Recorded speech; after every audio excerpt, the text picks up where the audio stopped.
am so happy that your relationship with your daughter has improved.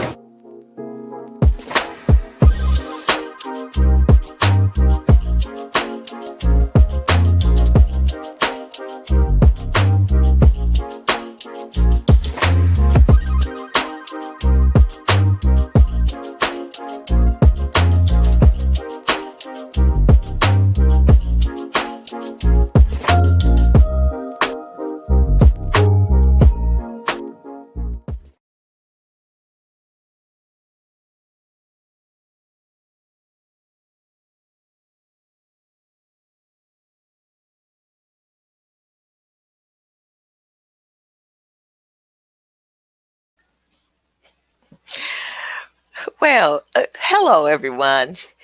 Good morning, good afternoon, good evening, wherever you are in the world. It's Dr. Janice Fortman with Relationship Matters.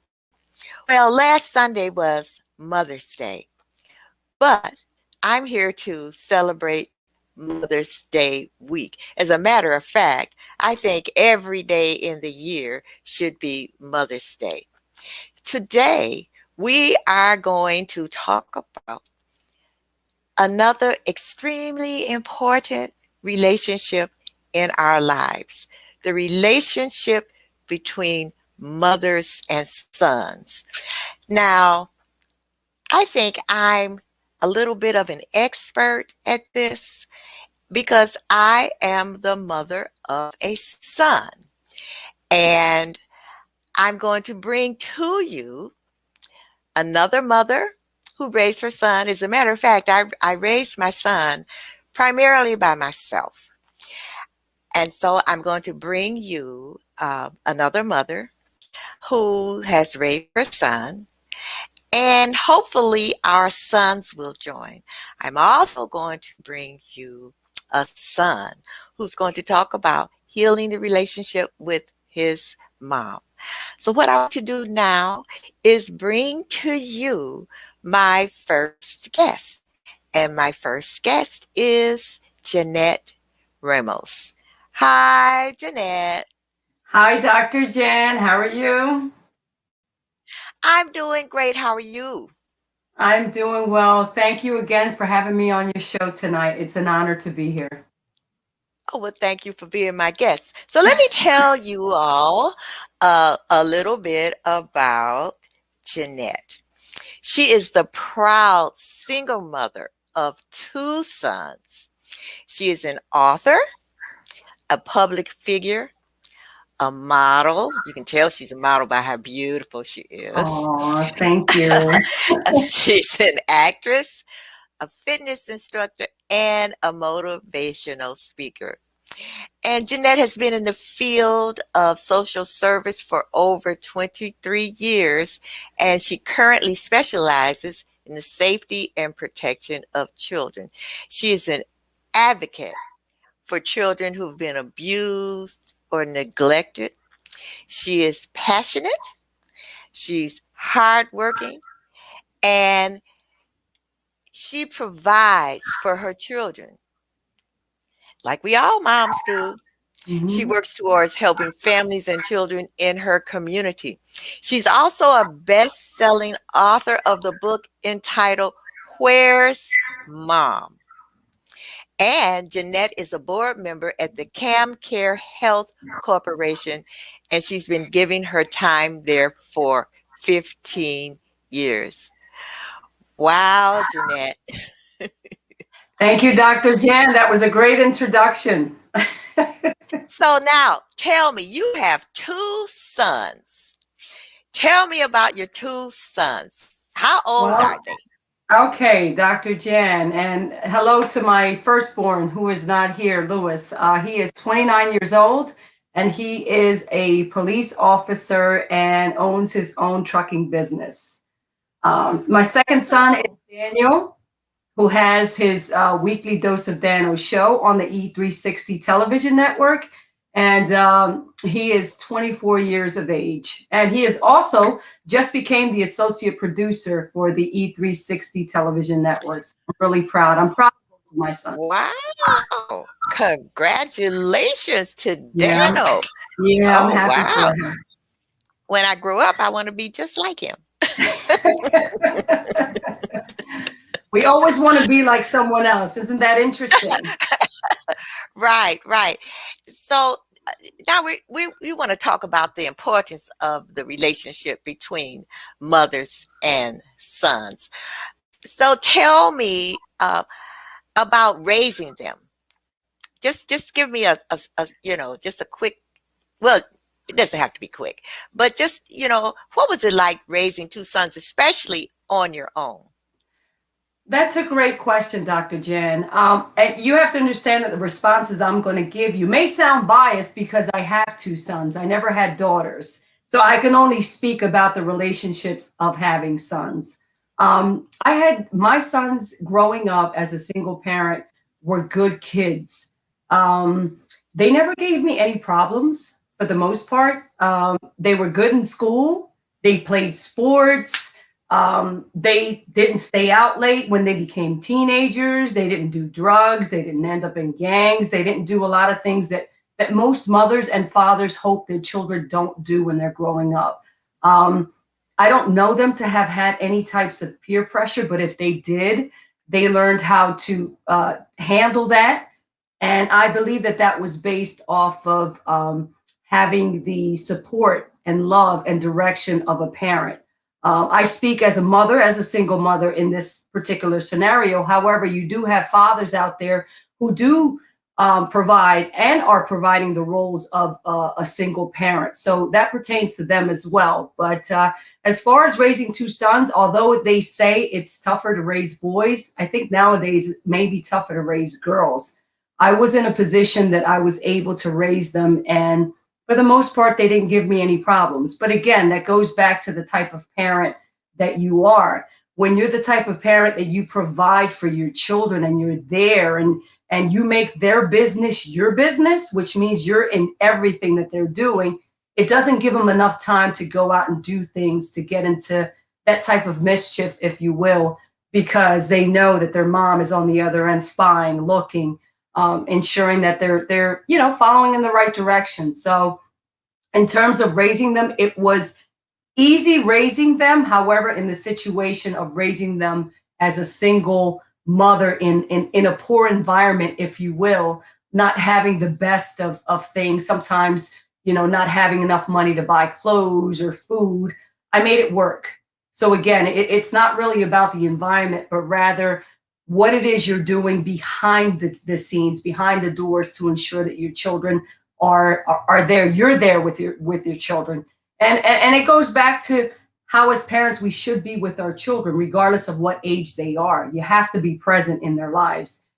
There's a quote in the book that goes, children need your presence, PRESENCE versus presence, ENTS, because that's what they'll remember from you. That's what they'll get out of your experience as raising your children. So that's it in a nutshell, Dr. Jan. Okay, all right. Now, you said in their business. Now, In the business, once they in became, it, in it. So now, once they became teenagers, and was it a little bit more difficult?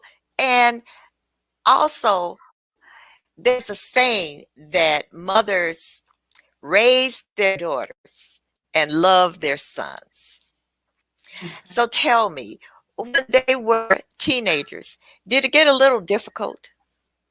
It does get a little difficult because with the adolescence comes the hormones and comes all the back talk, and it comes with we were never single or young as mothers or fathers. We weren't their age, so there would be times that they would say things like I wouldn't understand, or I wasn't hip enough, cool enough to be around them because I didn't know what they were going through. But again, having been young and having been in their shoes, I knew what they were going through, and it does get difficult. But the advice I give any parent, whether it's a mother, single mother, or a single father, is to stick with it. be what's the word I'm looking for? Be strict, not in the strict sense, but be consistent with your decision making. So if you say, for example, you're not going out with, John today because I don't like him, or, he's a little too liberal for me, or he's doing things that I don't find comfortable, then stick with that decision. If it's a no, it's a no, whether they get upset with you or not. The bottom line is they'll understand it as they grow older, and they'll appreciate you for sticking to your guns and to being consistent, because as children, that's what they need, is consistency in their lives.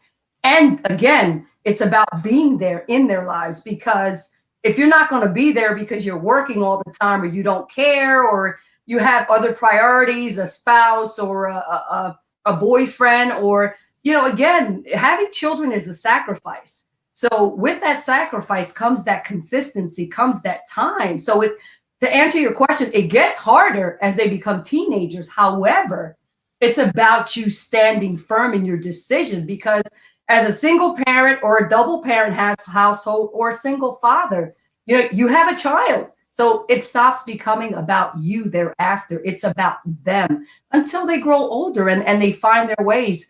And usually they will, in a positive direction. But again, it starts in the home, and it starts in, that direction that you as the parent, as their parent, provides them. So now, what about girlfriends? Girlfriends? I mean, what happened? Well, I just want to say that with girlfriends, I was the type of parent that I allowed, if one of my sons, which of course it started with my oldest, he found a friend, and the main thing about girlfriend or friend is getting to know that person and that person's family, their parents, and not making the situation awkward, not accepting it to accepting it, yes, but kind of monitoring and following that. And in the event, of course, he's no longer with that girlfriend, because that was what they would call first love as a child. Just following him, ensuring that he's okay if and when that relationship didn't work. In this case, it didn't work because, again, they were both young. But I just allowed it to happen, because we're human. And to try to turn somebody's emotions off, whether it's a male or a female, son or daughter, is irrelevant. They're growing. They have their hormones. They're finding themselves. They're figuring out what it is that they want to do, or these feelings, and what to do with these feelings. So as parents, it's important to embrace that and hone it in, so that you're able to help them help themselves, and give them that direction where they'll find that clear guidance. So again, it's your role as a mother or a father to ensure that they get there, because it's confusing. Who's not confused as a teenager when they think they like somebody and they don't know what to do with those emotions? Who better than your mother or your father to talk to? You don't want to talk to your peers. They're going to send you in the wrong direction most of the time. So as parents, we need to be open and honest, and it starts with that communication. So yes, to answer your question, it does get difficult, but consistency is the key, and being there for your children, because there's nothing in the world that you can't do for your children that there's isn't a solution to. And that's what our children need to hear. Everything's going to be okay. You'll be 14 one day, but then you're going to be 21, or, you'll be 12, and then you're going to be 30. And you'll look back at that and say, wow, it was nice that my mom was able to help me through this situation. She didn't turn her back. She didn't judge me. She didn't say I was too young. I mean, of course you set guidelines, and you monitor, but that's what a parent does. You monitor what your child does, again, whether they're 2, 14, or 16, because they're still minors. So you want to make sure that they're going in the right direction. Well, I see someone on here now, and that's Dano. Hi, Dano. Dr. Jen, how you doing today? You got to give me some kind of intro. I was adjusting my hat trying to look all pretty, and you just brought me on. Oh, you look great. Now, Dano, that is Janette's son. So, Dano, let me ask you a question. I'm all ears. Is she still in your? Okay, so now you're single, right? Yes. Are you single? Okay. So, does your mom talk to you about your girlfriends? So first and foremost, before I answer this question, I just want to say thank you, Dr. Jan, for the opportunity for today.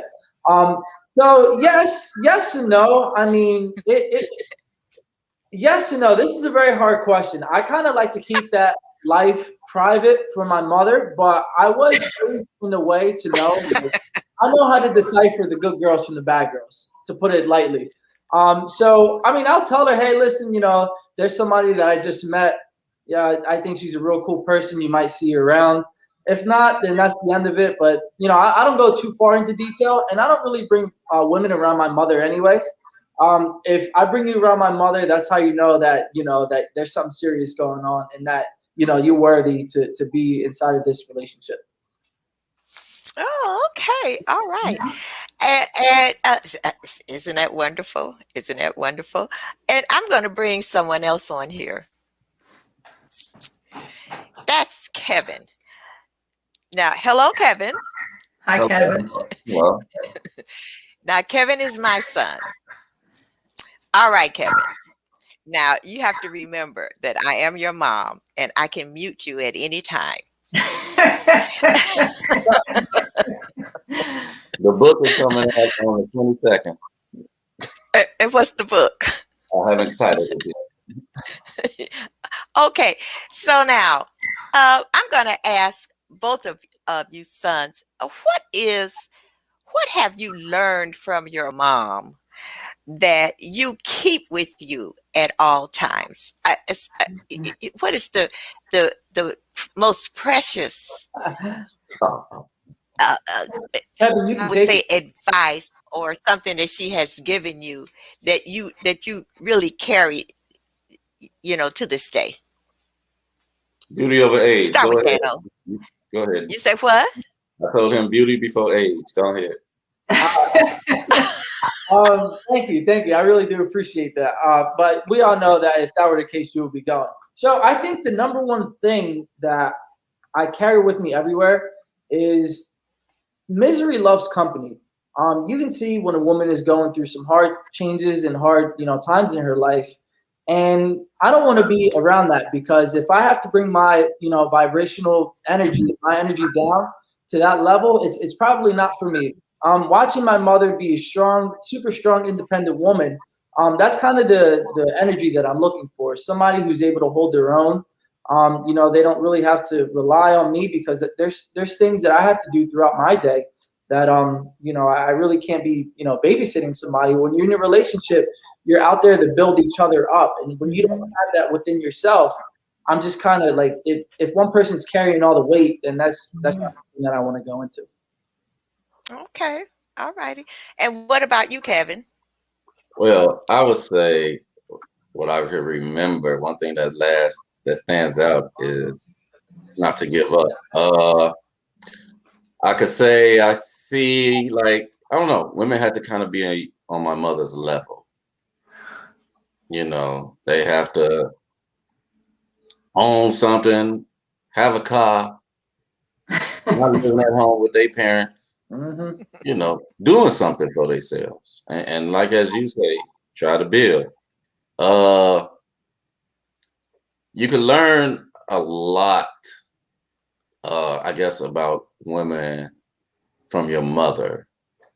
Well, I don't know about 2021, because the women have changed drastically, but but you still want a woman who's kind of like your mother, not in all ways, but just kind of like, hey, Carol, it's kind of like your mother, and that's how I see it as. So I'm one of the people. My mother was the same way, and I guess I got it from her. First time of some garbage comes your way, you just cut the cord and keep going and don't look back. So that's something that I've learned from her. So, Dano and Kevin, have your mothers ever embarrassed you?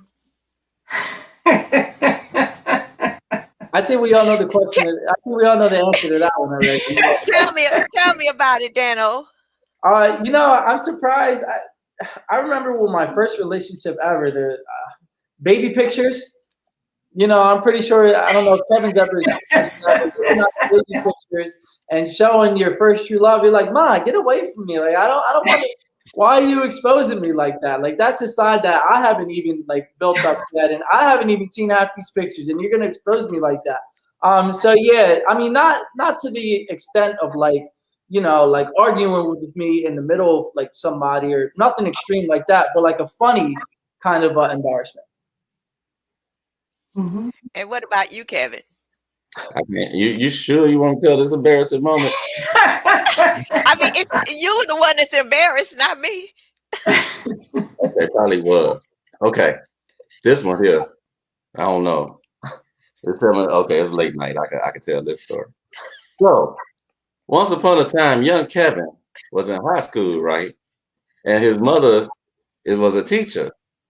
So, you know, with the teacher thing going on, you know what time your mother goes and comes, and she works way out north. That one particular day, I said, she's not gonna be home. Hey, friend, my girlfriend, you want to come over? And yes, so I don't know why my mother decided to come home that day, but I was in my little room playing Nintendo. What I'm gonna do, play Nintendo. Yeah, there you go, play Nintendo. That was it. Nintendo was up back there. And my mother bust in the door. Boom. Ooh. Yeah. Embarrassing. And told the girl, you get up and get dressed. I'm a woman. I seen plenty of naked women bodies. You ain't got nothing different than I got. Embarrassed. And all I could do was just stare. And I tried to get mad at my mother for her busting me in the house, but that was very embarrassing. She broke up with me as well. I really liked her. She broke up with me. You know, never wanted to see me again. I guess she was embarrassed too. Oh, we both was embarrassed. Yeah. And then I didn't know. And then I got on punishment because my argument is that I'm almost grown. So why is it a problem with me having somebody over in your house where you pay the bills and TV and everything else under the sun? You thought you were going to get away with that one, didn't you? That didn't happen either. Yeah. So I was on That's punishment. right. My house. Yes, I was on punishment, and I was really embarrassed. And then, of course, word got out to my friends that on the block. So they used to come play in front of my house purposely, just to rub it in. Yeah. Oh wow. Oh well, yeah. So, okay, so well, I didn't know you were going to tell that one. Wow, yeah, I remember that one. I didn't have any. I didn't bring nobody around you. So, Dano and Kevin, have you ever had to defend your mother's, like against a personal attack, like, somebody, decided they wanted to talk bad about your mother or said a yo mama joke? No, I mean, I get all the time. Yeah, I would say that I get all the time that everybody says, my mom is beautiful and stuff like that. But I just brush that stuff off. There was actually that time in, Molly, you remember this, my 21st birthday when we were in AC. And, me and my brother, my brother's more of that type to be like, yo, man, like, what are you doing? Like, you need to back up. We were in AC and, we were clubbing and my mom came with me out for that day or for that night. And in the middle of the dance floor, like, somebody comes up to my mom is trying to talk to her. So then, my brother was like, yo, man, you need to back up right now. But in my opinion, I just see it like, Ma, you're a grown woman. You're going to do what you're going to do. But, if somebody disrespects you, then that's a different story. But I would say my brother is definitely more the protective type. I'm just like, Ma, you know what you want. You know what you like. You raised us for so long. Now it's your time to come out and enjoy yourself. And Jan, can I add to that? Because I've always been, and this is just me as an individual, as a mother, I've been the type of woman that I made sure I didn't put myself in those situations so my children wouldn't have to be in those roles. Because what happens is sometimes as mothers or you know, you want to be in a relationship, or for some reason you want to be argumentative, or something's not going right in your life and you just want to argue, or you know, have these conversations with adults that could end up in, you know, your sons having to defend you. So in my position, I try to avoid those things so that we weren't in that situation, if you get what I'm saying. I wanted to protect my sons. I never wanted them to protect me, because again, it was my role, as far as I'm concerned, to protect them. I didn't want them protecting me, although I get the roles. I get what they are, but I was always one step ahead of them and didn't put them in that situation to protect them so that they wouldn't have to protect me. Okay. Right. Okay. What about you, Kevin? Well, another story. I was actually in high school. Well, with my friends that I grew up with, it wasn't nothing, because we yo mama each other all day, all night. That was just the thing with us, you know. And, you know, that was just in fun. But I was in high school. I'm sure you probably remember this. It was a teacher in there. And he said something slick to me about my mother. And I swung on him. And got suspended. Oh, I remember that. You got suspended from school. Yeah. But he said something real slick about my mama. And I wasn't trying to go. So it was wartime then. It was on it and popping. But with my friends, yeah, it's cool. We in our 40s, we still talk about each other's mother. So, you know, and I mean, I don't know if you remember this, Mom. I think me and June used to have this thing going where we would, like, I would be on the phone with you, and I'll try to get my best friend to say something about you so you could hear it. or my friend would do the same thing. He'll have his mother on the phone and have her on speakerphone and egg it on so I can say something slick while his mother's standing. But they don't. But even our parents know it's all fun and games, you know. So okay, all right. Well, so Jan, I'm going to, yeah. I was just going to say, what about us in terms of protecting our kids? Was there ever a situation for you where you had to go and show face for your son and you know, get him out of a situation or protect him from something or someone? Oh my God. How many do you want me to name? Okay. All right. So that says a lot about you. Yeah. Well, I don't know that I'm overprotective, but you know, like most moms, I would say I am protective. He hasn't really gotten into anything that I had to so to speak protect him from. Mm-hmm. I've had to run interference for a few things, and but now that he's older, I don't really have to do that anymore. But look, what I've got to go to a quick commercial, and when we come back, I want to bring someone else in, and we're going to talk about healing when you have challenges in that mother-son relationship, how you go about healing that relationship. And I think that's something that he's an expert. I know that there's something that he's an expert at. And so let me go to a quick commercial. We'll be right back and coming back with my next guest. So we will be right back.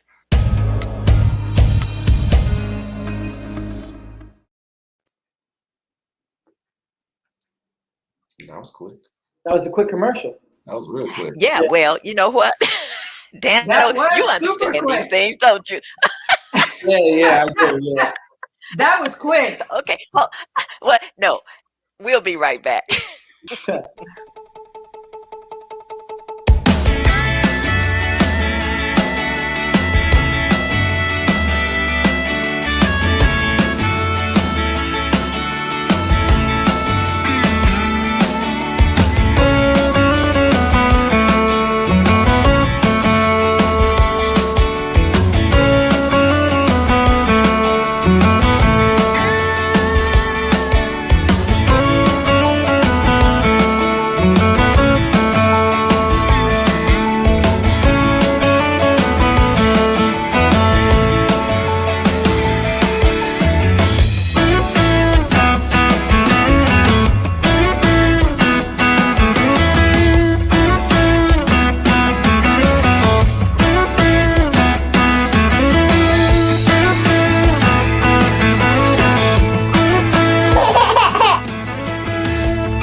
right, we are back, and I want to bring to you my next guest. Hey, how you doing? Hello. Hi, Farron. How are you? I'm great. How are you today? I'm great. I'm great. This is Farron Dozier, and let me tell you a little bit about Farron. Farron is an international speaker. He's a national and international speaker for sickle cell Trade. sickle cell disease. He is a retired Army veteran, and he also is an advocate for veteran suicide awareness. It's so much here to read.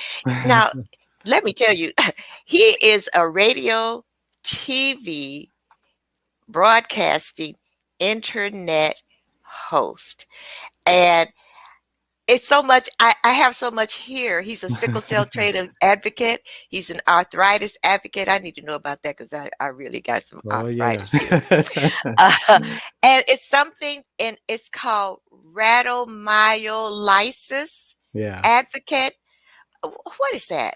So rhabdomyolysis is a skeletal muscular disorder which I experienced in the military with my sickle cell trait. So it's called sickle cell trait exertion with rhabdomyolysis, and people have died from it, from overexerting themselves during exercises. And so I collapsed in the military, and that was part of my reason for my medical retirement. Oh, I see. I see.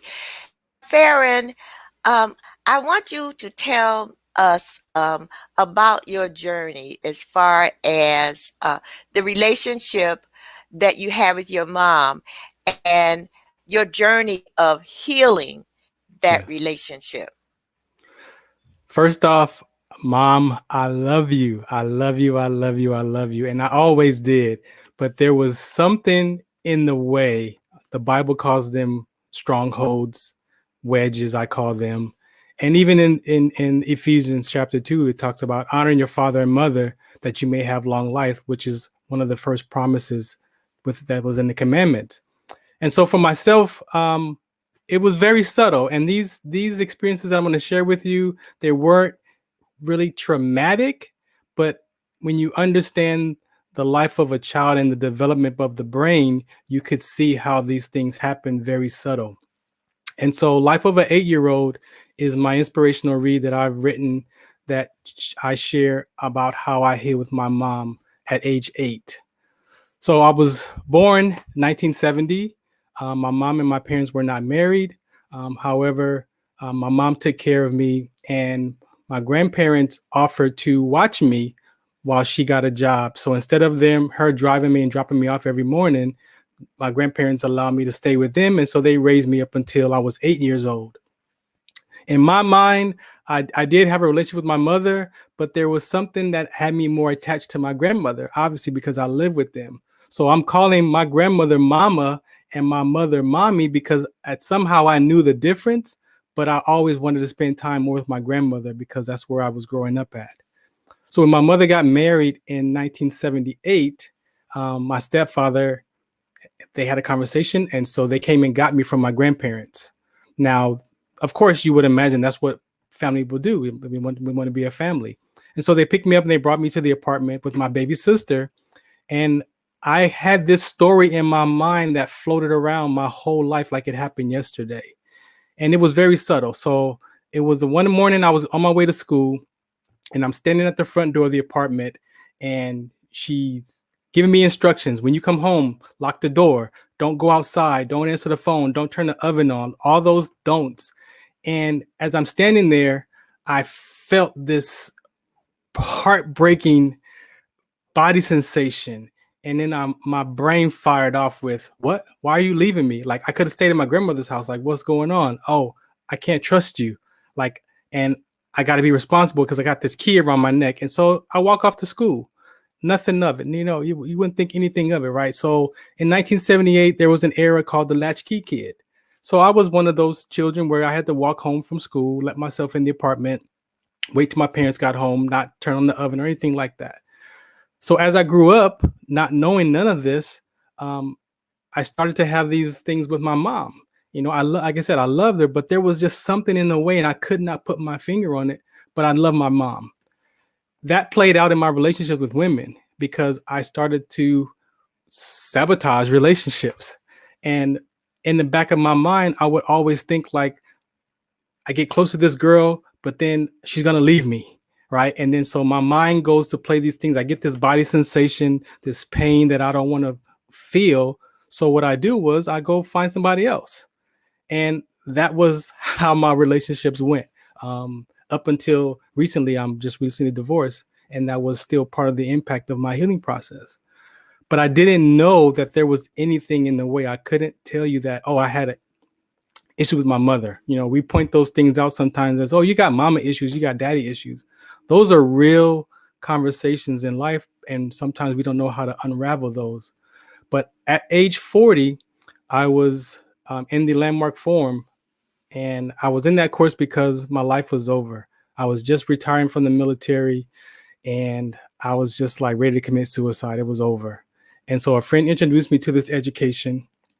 So I go there and I'm sitting in one of the conversations, and it's about the vicious circle. And the distinction separates what happened and what you made it mean.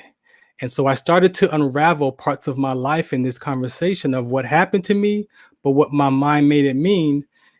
And then when those two worlds collapsed, then you start to look for the evidence. Well, this happened because of this, and this happened because of this. And so as I start unraveling those episodes from my military career coming to an end, to my relationship with my dad that I discovered was another corrupted idea, to my mom. And so that story popped in my head about my mother standing at the front door of that apartment. And so I went through the tools of that education, and I saw that I was an 8-year-old, and the 8-year-old had no idea what it was to be an adult. And I had no idea that there was these silent traumas, that these emotional things had happened to me because of what I thought. And I had made up in my mind that my mother had abandoned me, and I had abandonment issues, and I had evidence, and you couldn't tell me that that's not what had happened to me. But that's what I had believed since I was 8. So for 32 years, I lived like I was abandoned, like my mom abandoned me, and I couldn't trust her, not knowing that the trust that I didn't have with my mother spread across how my relationships were going to play out. And at age 40, I was able to unravel that, and I saw that 8-year-old kid had made up a story that was not the truth about his mother. And when I called my mom, I was like, Mom, I got to tell you something. And at first it didn't go well because I said, this is what you did to me. And she was like, what? I didn't do nothing to you. And so I realized that maybe I didn't start the conversation off properly. So I went back and I got help on the next time I was able to call my mother. And I explained to her, I said, Mom, thank you. Thank you for teaching me how to tie my shoe. Thank you for teaching me how to walk. Like, I just thanked her for a list of things that I could come up with. And I said, oh, and by the way, I made up a story about you that I realized today that wasn't true. And so that was how I started to heal. And instead of me being distant and upset and frustrated with my mother, I committed to being gratitude and acknowledgement and compassionate toward my mother. And by me practicing those ways of being, allowed me to start to hear my mom and see my mom in a totally different way, who she really was. And at 19, she had a kid. And when I looked at my life, like, what did I know about life at 19? Nothing. What I know about life at 25? Nothing. What I know about life at 30? Not much. So when I saw all those ways of being, and then I looked in her life and how she grew up, and I was like, wow, like, well, no wonder, like, I can't be mad at that. So that was my process of how I started to unravel my life. Now, there was damage control because I had to then take responsibility for my relationships that have failed and how I was being with people and the cheating that came out of that. And I discovered so much about myself, and I took 100% responsibility because I saw that, again, that drive was driven from a 8-year-old decision. And I'm 40 at the time, and I'm like, okay, these two don't match. So I had to go back and talk to that little child and let him know that, hey, I got you. You're not abandoned. That emotional, that feeling of being alone and loneliness, I had to go do work in that because they do feel the same. Sometimes we think that we're lonely and we're alone, and the body sensations, all that. So I was able to really go to work and heal my perception, my views of my mother, which again, it was like the truth. But what I discovered was it wasn't the truth at all. And then lastly, just last year, I took some cognitive behavior classes through the military. And when we unraveled, he's like, what do you want to work on? I said, I want to heal with my mother completely. Like I healed with my dad completely before he passed away. I said, but I'm ready to heal with my mom completely. So I put my life story in those curriculums of the cognitive behavior. And one of the questions asked, is your story exaggerated? Right. And I'm like, okay. So I said, okay, let me think. 1978. If I got out of school, it was like 2:20. By the time I walked home and lollygagged and got in the house, say it was 3:00. Okay. What was on TV? Oh, Good Times, The Jeffersons, Sanford and Son. So I'm thinking, well, that stuff came on like about 4:30, 5:00. So my mom was home by then. So then I looked like, wait a minute. So I'm like, you know what? At 50, I realized that it was completely exaggerated story, and I couldn't wait to call my mom and say, Mom, I am finally complete with that childhood experience. And my mom was like, what? Here we go. And so my mom is a little defensive still because she's like, you always bring this up, but she doesn't realize that this is a healing process. And a lot of people deal with this that don't know how to address it or even articulate it or even know that could be something that's in the way, because our parents are our most important people. Those are our first line of communication is our parents. And there is a natural break that happens between the child and the mother and the child and the father. And if the parents aren't aware of that break in communication, then it's like, oh, what's wrong with Farhan? Oh, he's shy. Well, he used to be this bright, lively child, and all of a sudden he doesn't talk anymore and he's quiet. Well, but we don't really know that, because sometimes, as adults, life just happens. You got to take care of the family. You got to do all these things. But inclusion and exclusion are some of the things that happen, I say, on the limbic system where emotions are centered. And exclusion, it could be as simple as being on punishment. Go to your room, or the child asking you, why this, why that? And you say, because I said so. And what happens is that child will go away.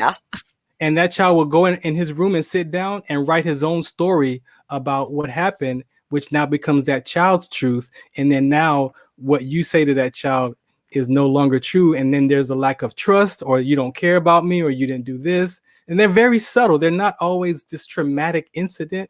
They're very subtle, silent traumas that we experience. But as we get older, we don't realize that we start to live through those filters. And then that's why you meet some woman, and you're looking for this crave that you felt you didn't get from your mother, but you did get it, but you don't think it was there. And now you're looking from this woman, and she might provide it for you for 6 months or even 2 years. But then once that is not there, you're like, oh shoot, well, she's not the one. And so it's all these different emotions that we experience as children. And again, at 5, 8, 14, 16, 18, 20, like, we have no idea what it is to be adults at those ages. And so for me to be able to go through that process, be a very successful man, I have 3 daughters, very proud, and I love my family, but there was just some strongholds that was in the way, and I took 100% responsibility for those, and it allowed me not to blame my parents for my relationships failing or why my life didn't turn out. And I believe that if we're willing to be open and honest with ourselves first, then you could actually have that connection. And no one's gonna really tell you, I don't love my parents. No, of course you wanna look good. Of course I love my mom. But when you hear, I love my mom, but they get on my nerve, what's that? Or I love my mom, but she does this. Like, you can hear how we talk and describe life. And I just believe that God has allowed me to experience that and be a testimony to share that, hey, you know what?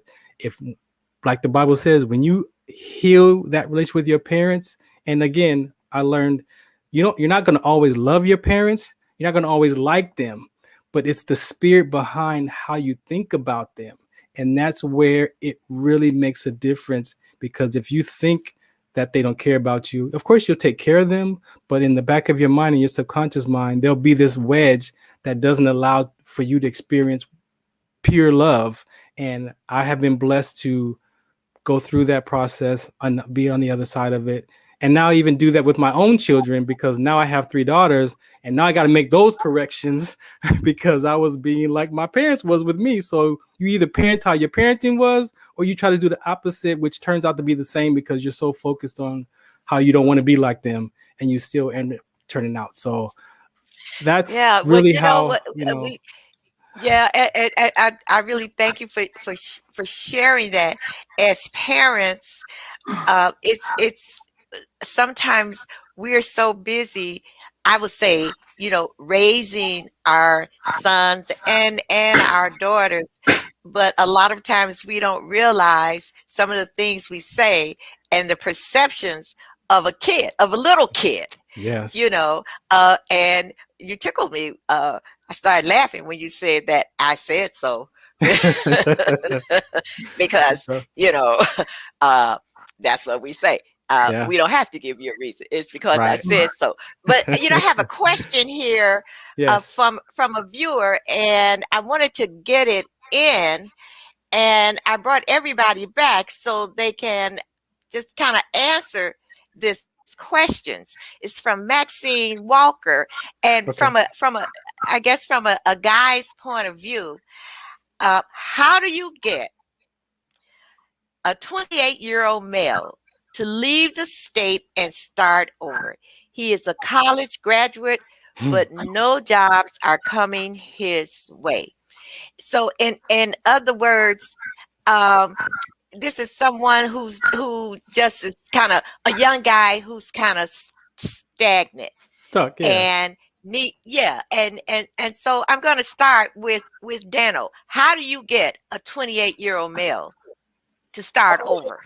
Yeah, so this is a very interesting question. I'm going to take it more of like the spiritual side, not really spiritual, but recognizing the signs. There was a reason that you graduated college. Now, there's going to be so many instances in your life that the universe, God, you do believe in a higher power. They're sending you signs right now. He's been doing it for the past 2 weeks, and it's up to you to really look at every area in your life and to really trust that everything that has happened in your life has led you up to this point.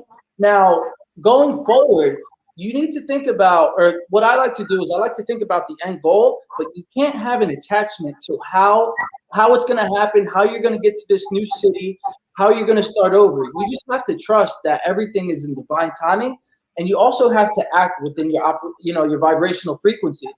There has to be something that you may not think that you're not doing right. I mean, if you are a college graduate but no jobs are coming your way, then you have to reflect on yourself and see every area of your life to see if there's something that you're not doing correctly. So what I'm going to say to you is you have to trust that the process is going great, and you have to trust that it's all meant for the plan for you in the end. Okay, Kevin, quickly. What do you think? You're muted. I feel like I'm at work. Mute on mute. What I would say to him, what I would say, he had to find something that interests him to give him a reason to want to leave. Pretty much now he's in his comfort zone, I would believe. And personally, I would think it had to be something to entice him, whether it's a job, a new life, a new scenery, and it just had to be something that entices him to want to go. Because at the end of the day, he's going to make up his own mind whether what he's going to want to do.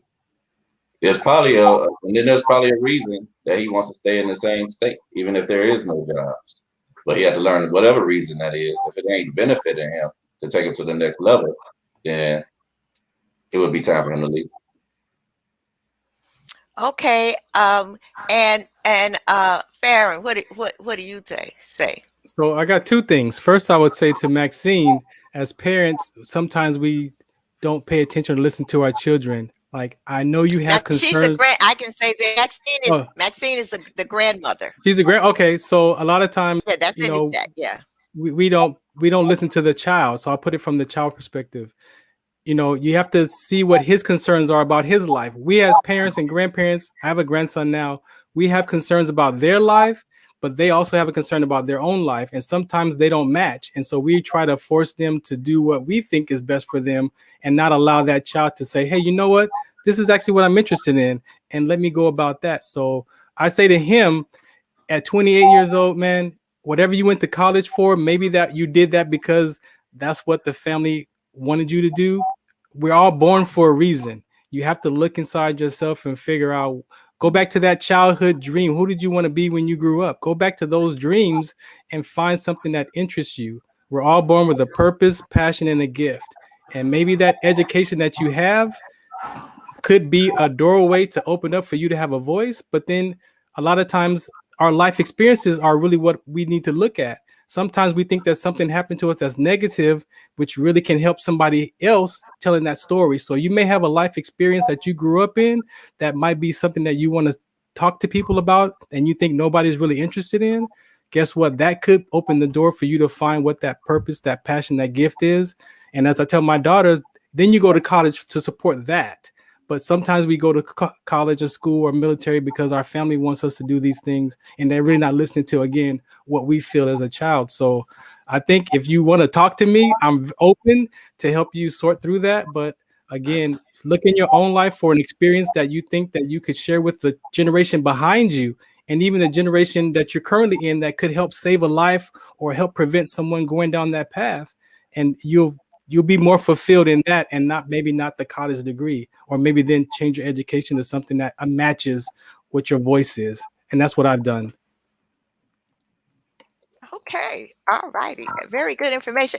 Now, I didn't want to leave. We only got like a couple of minutes, but Farron has a website and I put it down here. Uh, so it's www.linktr.ee/Farron Dozier. And you also have a podcast. What's the name of your podcast? So the Ferran Dozier Show is my podcast. Well, it's an internet. I'm on internet and I'm on AM FM. So I'm on 2 FM stations and an AM station, plus the streaming platforms, iHeartRadio, Spotify. But yeah, that's my weekly show right now. And I'm actually was asked to be on another show that comes on at 5 o'clock on KCA Radio called the Revolution Radio Show. So I'm actually going to be on 5 days a week now, starting on Monday. And then I'll just merge my show into that one. So yeah, God is blessing me. All righty. And we also have, let me put it up here. There you go. Oh, what is that? That is a typo. Oh God. Dano. Let me take this off. Weekly Dose of Dano. And Weekly Dose of Dano is on there it is on E360 TV network. And he is, what are you now? You were just a podcaster like me, but now. So I'm the associate producer of the E360 television network, and here's my little plaque that I like to look at to remind myself. Congratulations, Dano. I told your mom earlier, when I grow up, I want to be just like you. I appreciate that. That means a lot. And I don't know what happened to Mr. Kevin Lowe, but Kevin Lowe does my videos. And let me find out. So now if you need a video, a promo for your show, then you can reach Kevin at, which I can't find right now, but I'll just do mine here. But if you would like to advertise on the show with eye-catching videos and increase your visibility, you can contact us at 1-877-667-7325 or janfornow125@gmail.com.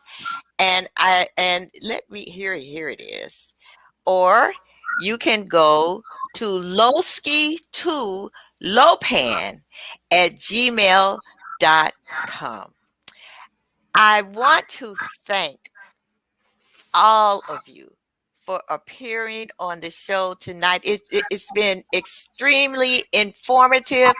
I did a show about how important the relationship between mothers and daughters is. But we can see that the relationship between mothers and sons are equally as important for healing. So mothers who are there, who are on, remember, whatever it is you say to your child when they're 8 years old or younger, they form their own perceptions of what you say. And it's a good idea to ask them, Mom, what did you mean by that? You know, and I know as a child, you might not know to say that, but even as a mom, you can explain to your child, why am I saying this instead of this because I said so. Yeah, I believe that if you Because tell I the said child, so. if you tell the child now at a younger age that when they grow up, they'll have downloaded that truth, and so they won't have to make up their own story about it, even if it's something that, and I think that's why when divorce happens, the child, they blame themselves because they don't know what's going on, and they have to pick what parent to live with, and they don't really understand that as an adult.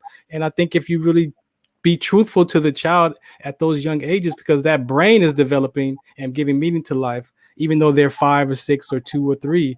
So those are, I believe that that's what, is very important, that we just be honest with the children when they're young. So when they grow up, they have that truth. And that's very important. Dr. Jen, I think you might have missed one more person about their connectors. Janette. Okay. Yeah.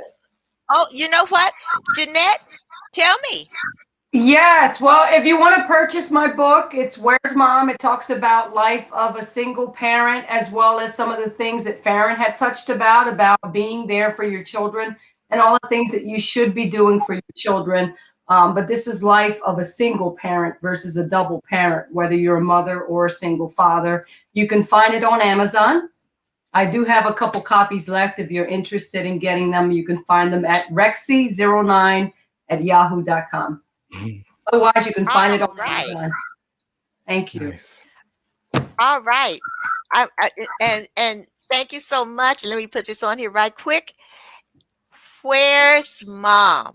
All righty. This is so slow today. We talked about that earlier, how slow my computer was. Technology. But okay, well, thank you so much. So tune in to Weekly Dose of Dano on E360 TV, and it comes on right before my show. So this is 7 o'clock Central Time. So that means it comes on at 8 o'clock? 6 o'clock Eastern Standard Time. 6 o'clock Eastern Standard Time. And Farron, your show comes on at? It'll be 5 p.m. Pacific time and then 6 o'clock Pacific time as well on kcaradio.com. You can stream it live there. And it's on that link tree too. And okay. And Janette, we can find Where's Mom on Amazon.com. Purchase her book. And Kevin, lowski2lopan.com if you would like to have some videos, some eye-catching videos. He also has something else. Lowski2. Okay, go ahead. I can be here. Or I don't know what's going on with my. We can hear you. We just can't see you. But you can't see me. Okay, yeah, you can look me up, Lowski2Lopan on YouTube. That's my YouTube channel. You can catch videos, skits. It's an entertaining channel, something to look in if you want to hear. I also do music. You can find that on Lowski2Lopan at Reverb Nation. Let's see, where else can you find me at? That's about everywhere. You want to find me? Just do that. You see all types of exciting, wonderful things for you today to be enjoyed. Nice. All righty. Thank you. Thank you. I want to thank my guests again for coming on. It was very interesting, very informative. And I'd like to thank all of you my audience for tuning in. I hope that you got some good information. Pass this information on to moms that you know that weren't able to view. So good night, everyone. Good morning, good day, good afternoon, wherever you are in the world. This has been Relationship Matters. It's been so wonderful. The it goes by so fast. The hour goes by so fast. Yes, it So I does. just want to thank everyone again for coming on and for viewing. So with that, I'm going to say, be blessed. Bye-bye. Bye. Now, excuse me, I'm trying to get, you know what? You all got me thinking so that I don't know what I'm doing, but guess what? I'm signing off. Bye-bye.